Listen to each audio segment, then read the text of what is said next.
Adobe ইলাস্ট্রেটরে যে দুটি selection রয়েছে, একটি হচ্ছে normal selection, direct selection. Adobe ফটোশপের ক্ষেত্রেও দুটি selection, normal selection, direct selection. মনে রাখবেন ডাইরেক্ট সিলেকশন আপনার যে প্যাথগুলো রয়েছে এর যে অ্যাঙ্কর পয়েন্টগুলো রয়েছে এই অ্যাঙ্কর পয়েন্ট সিলেক্ট করার ক্ষেত্রে এটি ব্যবহার করতে পারেন। এই শেপটিকে আপনি জাস্ট সিলেক্ট করলে আপনি এটি যে কোনো একটি অ্যাঙ্কর পয়েন্ট সিলেক্ট করতে পারবেন না। যখনই এখানে ক্লিক করবেন তখন দেখতে পাচ্ছেন যে এখানে আপনার স্কেল করার জন্য একটি অ্যারো, এবং আপনি এটি ট্রান্সফর্ম বলতে পারেন যে আপনি এটিকে সাইজ বড় করতে পারেন, ছোট করতে পারেন। তো এটি নিয়ে আমি জাস্ট পরে আলোচনা করি, কারণ নর্মাল অবস্থায় আমরা এটিকে জাস্ট স্কেল করতে পারি। আবারও এখানে আমরা দেখতে পাচ্ছি স্কেল করার জন্য স্কেল টুল। তো স্কেল টুল আমরা যখন সিলেক্ট করব তখন এখান থেকে আপনি সিলেক্ট করে এইভাবে স্কেল করতে পারেন। আবার এখানে শেয়ার টুল এবং এখানে রিশেপ টুল, বিভিন্ন ধরনের টুল রয়েছে, যে এই টুলগুলো আমাদের ব্যবহার এখন করতে হবে না। জাস্ট আমি দেখাচ্ছি যে যখন সিলেক্ট করবেন তখন কিন্তু এটিকে নর্মালি স্কেল করতে পারেন, যেটি আপনি এখান থেকে স্কেল যখন সিলেক্ট করবেন যে কোনো এরিয়া ধরে আপনি করতে পারেন। আর যদি এখান থেকে সিলেকশন দেন তাহলে এই এরিয়া ধরে আপনি জাস্ট মুভ করতে পারবেন এবং যে কোনো কর্নারে গিয়ে আপনি এটিকে স্কেল করতে পারেন। তবে মজার ব্যাপার হচ্ছে যে আপনি যখন একটি কর্নারে ক্লিক করবেন তখন এই স্কেলের আইকন যখন আপনি ডাইরেক্ট সিলেকশনে থাকবে তখন দেখাবে না, যে কোনো একটি পয়েন্ট। এবং আপনি এবার পয়েন্টে ধরে যদি এটিকে টান দেন তাহলে একটি পয়েন্ট সিলেক্ট হবে, এবং এটি ডাইরেক্ট সিলেকশনের টুল হচ্ছে অ্যাঙ্কর পয়েন্টগুলোকে জাস্ট সিলেক্ট করা। তো একসাথে একাধিক অ্যাঙ্কর পয়েন্ট আপনি সিলেক্ট করতে পারেন। মনে করুন আপনি এই দুটি অ্যাঙ্কর পয়েন্টকে সিলেক্ট করতে চান। এখানে আমরা একটু জুম করি, জুম করার পরে দেখি যে এই দুটি অ্যাঙ্কর পয়েন্ট আমাদের ব্লু রঙের একটি ফিল কালার দিয়ে আবদ্ধ, এবং এই দুটি আমাদের সিলেক্টেড অ্যাঙ্কর পয়েন্ট। এই সিলেক্টেড অ্যাঙ্কর পয়েন্টকে আপনি যদি এখানে ক্লিক করে মুভ করান তাহলে দেখতে পাচ্ছেন যে এই দুটি পয়েন্ট জাস্ট আমাদের মুভ হয়েছে। তো আমরা যখন অনেক বড় ধরনের অবজেক্টে কাজ করব একাধিক অ্যাঙ্কর পয়েন্ট থাকবে, যেমন এখানে স্টারে ক্লিক করে জাস্ট 5 না 10 স্টার এবং ওকে। তো এখানে একাধিক অ্যাঙ্কর পয়েন্ট আমরা দেখতে পাচ্ছি। যখন আপনি এখানে সিলেক্ট করবেন জাস্ট সিলেক্ট হবে, এবং মনে রাখবেন সিলেক্ট করার পর আপনি এখানে অ্যাঙ্কর পয়েন্ট সিলেক্ট করতে হলে ডাইরেক্ট সিলেকশন টুল ব্যবহার করবেন। এখান থেকে ডাইরেক্ট সিলেকশন টুল যে কোনো একটি অ্যাঙ্কর পয়েন্টে ক্লিক করার পর আপনি শুধুমাত্র সেই অ্যাঙ্কর পয়েন্টকে মডিফাই করতে পারবেন। মনে করুন যে আমরা এখান থেকে একটি অ্যাঙ্কর পয়েন্টকে জাস্ট সিলেক্ট করতে চাই, এবং এভাবে ড্র্যাগ করে সিলেক্ট করলাম, এবং কিবোর্ড থেকে রাইট অ্যারো কির মাধ্যমে আমরা এই অ্যাঙ্কর পয়েন্টকে মুভ করাতে পারি।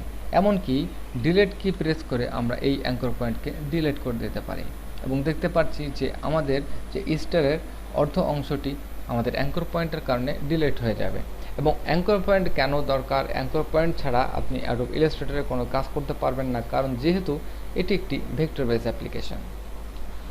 আরও কিছু দিকসমূহ আমরা দেখি। সিলেকশনের ক্ষেত্রে আপনি যেমন সিলেক্ট করে এটিকে স্কেল করতে পারেন, এবং স্কেল করার ক্ষেত্রে আপনি দেখতে পাচ্ছেন যখন শিফট চেপে স্কেল করবেন তখন সমান অ্যাসপেক্ট রেশিও বড় হবে এবং ছোট হবে।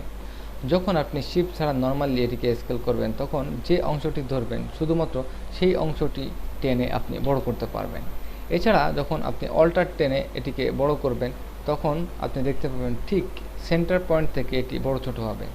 যখন আপনি অল্টার শিফট চেপে বড় করবেন তখন same aspect ratio centre point থেকে বড় ছোট হবে। এবার আসুন আমরা আরেকটি জিনিস, যেটি হচ্ছে কন্ট্রোল। যখন আপনি কন্ট্রোল কি প্রেস করবেন এবং কন্ট্রোল কি প্রেস করার সাথে সাথে আপনার লাস্ট সিলেকশন ছিল আপনার ডাইরেক্ট সিলেকশন টুল, আপনি যে কোনো সময় কন্ট্রোল কিতে ডাইরেক্ট সিলেকশন টুলের মাধ্যমে এভাবে সিলেক্ট করে এটিকে মুভ করাতে পারেন। আবার যখন কন্ট্রোল কি ছেড়ে দেবেন তখন আপনি দেখবেন যে নর্মাল আপনার সিলেকশনটি আবার চলে আসবে। তো এখানে কিন্তু কন্ট্রোল কি চেপে ধরার পর আমার ডাইরেক্ট সিলেকশন টুল সিলেক্ট হয়নি, তারপরও আমি যে কোনো সময় আমি আমার ডাইরেক্ট সিলেকশন টুলের মাধ্যমে অ্যাঙ্কর পয়েন্টকে মডিফাই করতে পারি। এইবার আসুন আমাদের সিলেকশনের আরেকটি অ্যাডভান্স গাইড। যখন আপনি সিলেকশন করবেন তখন এখানে আমরা দেখতে পাচ্ছি ঠিক 3-4 রকমের কালার, এবং আমি জাস্ট এটিকে কপি করি, সাইজে ছোটো করি। এবার আসুন যখন আপনি সিলেকশন করবেন এখান থেকে আপনি কিছু অপশন সিলেক্ট করতে পারেন, যেমন ফিল কালার। এখান থেকে আপনি যখন একটিকে ক্লিক করবেন, ক্লিক করার পর এখানে জাস্ট ফিল কালারে ক্লিক করবেন, তখন এই 3টি same fill colour object select হবে। আপনি যে কোনো একটি অবজেক্টকে সিলেক্ট করবেন এবং এখান থেকে জাস্ট আপনার সিলেক্ট করা ছিল ফিল কালার, এবং আপনি ক্লিক করার সাথে আপনি দেখতে পাবেন সেম যে ফিল কালার রয়েছে সেই অবজেক্টগুলো শুধু সিলেক্ট হবে। তো আপনি এখান থেকে fill colour, stroke colour, fill এবং স্ট্রোক কালার হোয়াইট এবং অপাসিটি অ্যাপিয়ারেন্স, মনে করুন যে আমাদের এখানে জাস্ট দুটিতে আমরা স্ট্রোক ব্যবহার করব এবং স্ট্রোক কালারটি জাস্ট ডিফারেন্স কোনো কালার, ওকে, আমরা এই দুটিকে স্ট্রোক কালার ব্যবহার করলাম এবং এখান থেকে জাস্ট আমরা স্ট্রোক কালার সিলেক্ট করলাম এবং আপনি যখন সিলেক্ট করবেন তখন এখানে একটি সিলেক্ট করার পর এখানে কিন্তু রিলেটিভ ফিল কালার এটি। তো আমরা যখন স্ট্রোক কালার সিলেক্ট করে এখান থেকে সিলেক্টে ক্লিক করব তখন খেয়াল করবেন যে এটি সিলেক্ট হবে, এটি এবং এটির যে স্ট্রোক কালারের ভিতরে যে মিলটি রয়েছে সেটি ফলো করে সিলেক্ট হবে। অনেক চমৎকার অপশন অ্যাডোব ইলাস্ট্রেটরের ক্ষেত্রে এবং আশা করি যে নেক্সট ক্লিপ থেকে আমরা আরও সুন্দর সুন্দর অপশনের সাথে পরিচিত হতে পারবো।